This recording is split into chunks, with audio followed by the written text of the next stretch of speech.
Praise the Lord. ദൈവത്തിൻ്റെ ധന്യ തിരുനാമം വാഴ്ത്തപ്പെടുമാറാകട്ടെ. ഈ ആഫ്റ്റർനൂൺ വേളയിൽ ഒരു പ്രാവശ്യം കൂടി ഓൺലൈനിൽ കടന്നു വരുവാൻ സർവശക്തനായ ദൈവം നൽകിയ നല്ല അവസരത്തെ ഓർത്ത് ഞാൻ കർത്താവിനെ നന്ദിയോട് സ്തുതിക്കുന്നു.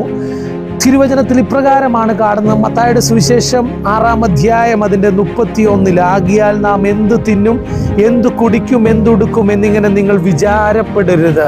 അങ്ങനെയെങ്കിൽ പ്രിയരെ, നിങ്ങളെ വളരെയധികം ശക്തമായി അതായത് നിങ്ങളുടെ വേദനാജനകമായ അവസ്ഥകളിൽ നിങ്ങളെ ഉറപ്പിക്കുന്ന ഒരു വചനചിന്തയാണ് വിശുദ്ധ മത്തായിയുടെ സുവിശേഷത്തിൽ നമ്മൾ കാണുവാൻ കഴിഞ്ഞത്.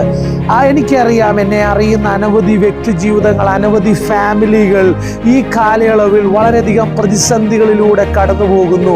ഒരു നേരത്തെ ഫുഡിനായി, അവരുടെ ജീവിതത്തിൽ മക്കളുടെ ഫീസിനായി, റെൻ്റ് അടയ്ക്കുവാൻ, അങ്ങനെ പ്രതിസന്ധികളിലൂടെ കടന്നു പോകുന്ന എൻ്റെ മാന്യ ശ്രോതാക്കളോട് ഞാൻ പറയുകയാണ്, കർത്താവ് തിരുവചനത്തിൽ നിങ്ങളെ ഉറപ്പിക്കുകയാണ്. നിങ്ങൾ ഒന്നിനെക്കുറിച്ചും വിചാരപ്പെടേണ്ട.